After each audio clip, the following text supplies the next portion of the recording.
Efecto látigo. Vamos a investigar cómo la cadena de suministro de este ejemplo de crema dental nos va a permitir entender el concepto del efecto látigo. Vemos aquí una información que nos dan en 13 semanas, que corresponde a 3 meses, donde aparece la demanda de la cadena de suministro y aparecen los pedidos de la cadena de suministro. En color amarillo podemos ver la demanda semanal de los distribuidores minoristas, de los mayoristas, del fabricante y del proveedor. Ya aparece la información de 13 semanas. Con esa información estaremos calculando el promedio, como lo podemos ver acá. Se calcula la desviación estándar, se calcula el factor de variación y se calcula la varianza. Entonces, las fórmulas que se utilizan para promedio es esta. Como pueden ver, ahí está la fórmula del promedio y en la cual se tiene en cuenta el rango de datos desde la semana 1 hasta la semana 13. En este caso, el distribuidor minorista nos da 19.3, 19.23. Para el caso del mayorista es exactamente igual. Para el caso del fabricante nos da 21.69 y para el caso del proveedor nos da 27.15 cajas corrugadas. Aquí se habla de que una caja corrugada tiene 36 cajas plegadizas de cremas dentales. Entonces, esta es la información del promedio. ¿Sí? Promedios que para el minorista y el mayorista son similares, un poco mayor para el fabricante y un poco mayor para el proveedor. Hasta allí la información de análisis de la media. Luego analizamos la desviación estándar. La desviación estándar se calcula con la función desbest y se coloca el rango de datos desde la celda C4 hasta la celda C16. Se hace el cálculo para cada uno de los distribuidores, se hace el cálculo también para el fabricante y se hace el cálculo también para el proveedor. La desviación estándar mide el promedio de la dispersión de los datos frente a la media aritmética y encontramos que, por ejemplo, el minorista tiene una desviación estándar de 0.83 cajas corrugadas, que es similar a la del mayorista, mientras que el fabricante tiene un nivel de desviación estándar de 1,18 cajas y el proveedor tiene 1,77 cajas corrugadas de desviación estándar. Cuando dividimos la desviación estándar entre el promedio, ¿qué encontramos? Encontramos el factor de variación y observamos que el factor de variación para los distribuidores minorista y mayorista son similares, 4.33%. Mientras que el fabricante, su factor de variación, al dividir la desviación estándar sobre la media, nos da 5,45%. Para el caso del proveedor es un poquito más alto, es de 6.53%. Aquí empezamos ya a identificar el concepto del efecto látigo. Tanto en la desviación estándar, observamos que entre más se va alejando el miembro de la cadena de suministro del consumidor final, su desviación estándar va aumentando.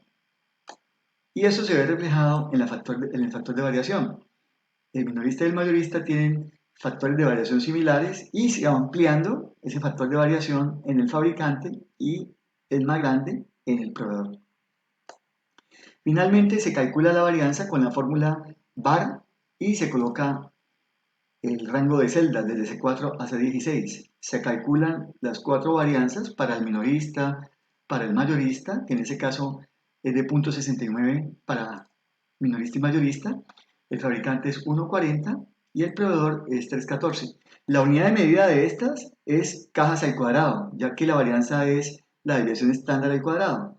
Si la desviación estándar está en cajas corrugadas, pues la varianza es cajas por cajas, o sea que es 0.69 cajas corrugadas al cuadrado. En el caso del proveedor serían 3.14 cajas corrugadas al cuadrado.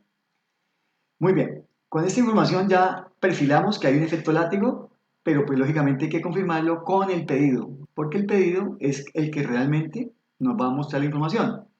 En la gráfica podemos apreciar la información que está disponible en las 13 semanas y vemos que el proveedor, quien es el que está más alejado del consumidor final, en la línea naranja, presenta unos niveles de pedidos mucho más grandes que los demás. Seguido luego del fabricante en color gris es el segundo que presenta los pedidos más grandes.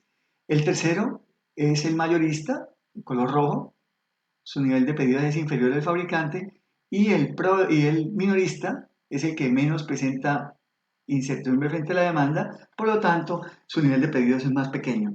O sea, a partir de esta gráfica ya observamos que hay un efecto látigo, porque se ve claramente, gráficamente, que los pedidos del minorista son menores que los del mayorista son menores que el fabricante y los pedidos del fabricante son menores que los del proveedor. Con esta información ya sabemos que hay efecto látigo en la cadena de suministro.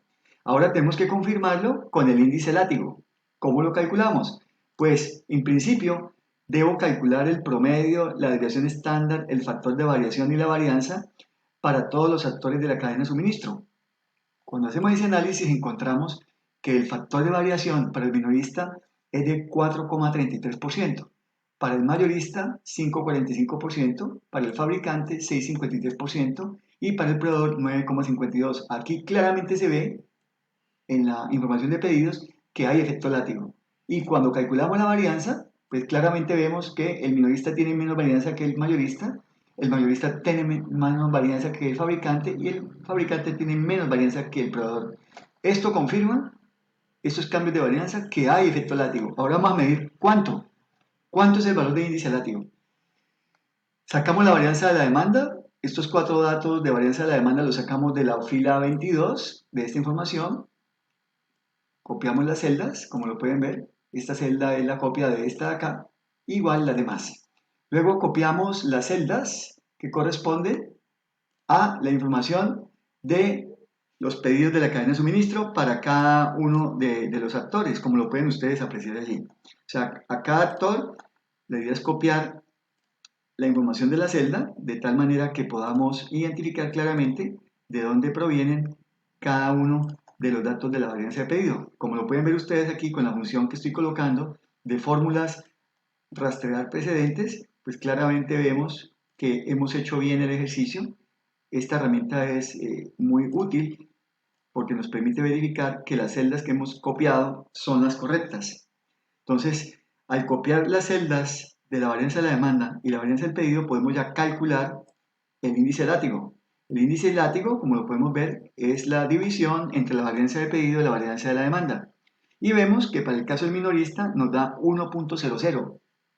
Eso es lo ideal cuando no hay incertidumbre en la demanda.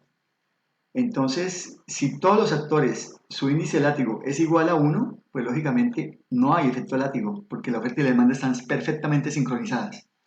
En el caso del mayorista, vemos que al hacer el cálculo nos da 2,02, lo que implica un índice látigo mayor que el minorista. Eso es esperado y eso lo vemos aquí en la gráfica. En el caso del fabricante, observamos que en los pedidos eh, es mucho mayor que la varianza de la demanda y nos da 2,25, un valor superior al caso anterior. Y finalmente, el proveedor nos da un índice látigo de 4,62. Como pueden apreciar en la columna O, en estos cuatro datos de índice látigo, en la medida que el miembro de la cadena de suministro está más lejos del consumidor final, su índice látigo va aumentando. Esto es la confirmación de que el efecto látigo existe y ahí están los valores cuantificados. Como conclusión del ejercicio, cuando usted tenga esta información y usted encuentre que la varianza del pedido va aumentando de esta manera, digamos, en relación a la varianza de la demanda, y al ver la gráfica, pues ya se sabe que hay un efecto látigo. Lo que no sabemos es cuánto. El índice látigo nos permite cuantificar, medir el efecto látigo. Conclusión final.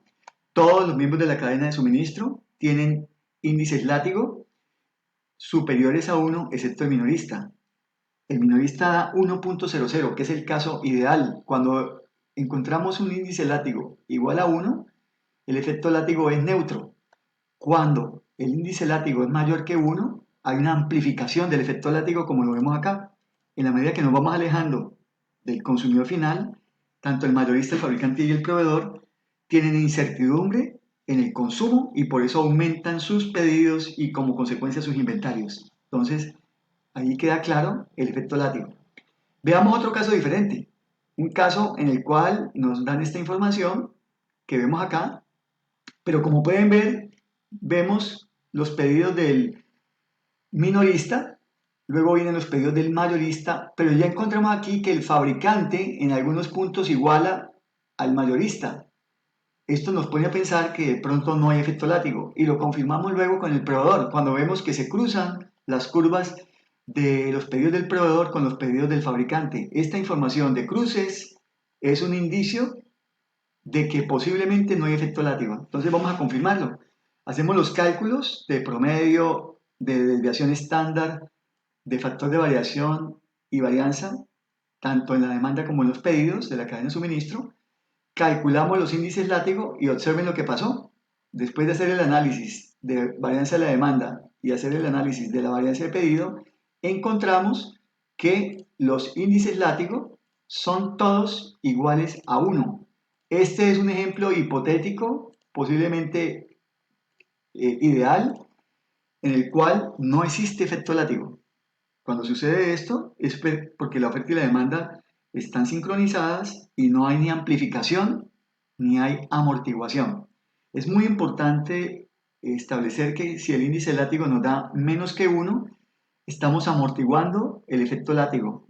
Y si estamos con índices látigos superiores a 1, estamos amplificando el efecto látigo. Entonces hay que analizar cada uno de los actores y vemos que en estos 4 casos el efecto látigo es neutro para los miembros de la cadena de suministro. Mientras que en el ejemplo 1 vemos que el índice látigo es neutro en el caso del minorista, en el caso del mayorista, fabricante y proveedor, el efecto es amplificador.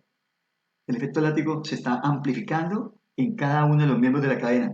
Si en algún caso me hubiera dado, por ejemplo, aquí en el proveedor, en el fabricante o en el minorista, un valor inferior a 1, 0.8, 0.7, 0.6, etc., significaría que ese miembro de la cadena de suministro está generando un efecto amortiguador en la cadena de suministro.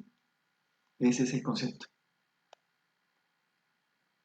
Esperamos que con esta explicación puedan ustedes, digamos, entender cómo la aplicación en el Excel y el análisis es lo muy importante. O sea que no solamente nos debemos contentar con simplemente calcular los datos. Esa es la primera parte. La segunda parte, importantísima, la interpretación de los datos y su respectivo análisis y conclusiones.